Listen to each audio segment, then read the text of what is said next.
of discovery is embedded in the soul of every human being.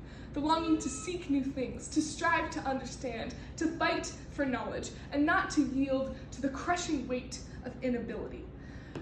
Discovery shapes us. It causes us to chase after the horizon with a smile on our face. And Daniel J. Bornstein understood this when he undertook the massive task of writing a history of our great discoverers.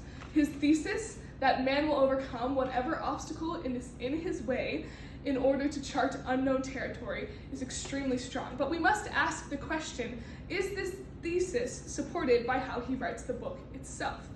There are many strengths and weaknesses in Bornstein's argument. He does a phenomenal job covering mankind as a whole, immersing the reader in a cultural mindset, and inspiring the next generation to keep discovering.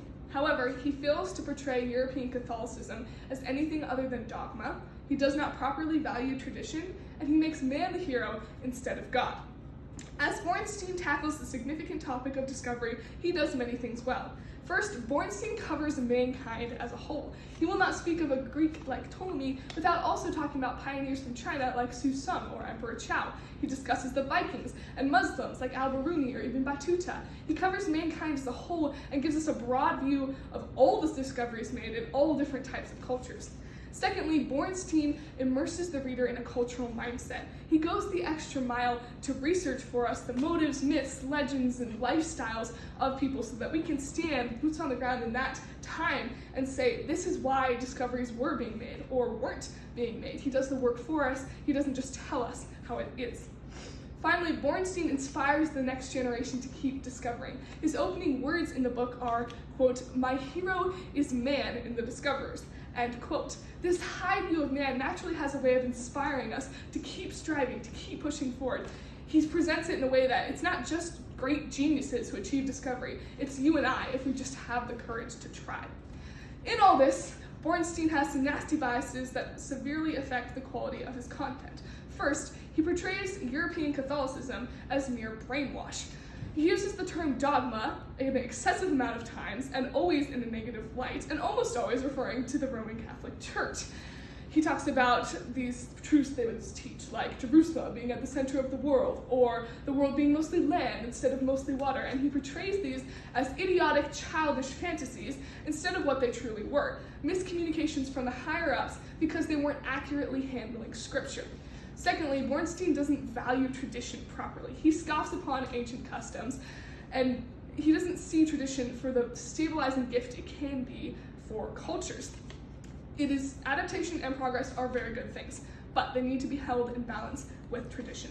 Finally, Bornstein makes man the hero instead of God. It's comedic to what lengths Bornstein has to go to in order to give man the credit instead of God. Like on page 265, he relays the story of how Magellan and his crew crossed the Pacific Ocean. They sailed for 3 months, and he says they were lucky not to encounter a single storm in that period.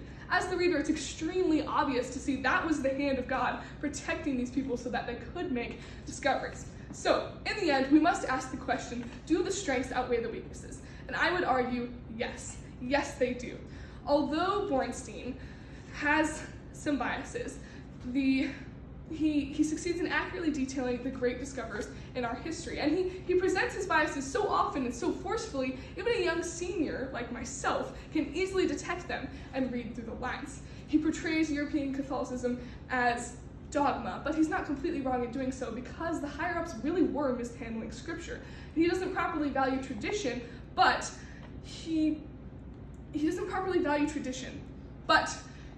this comes from his passion for the undeterred discoverer. He realizes that tradition really can suppress the longing for adventure.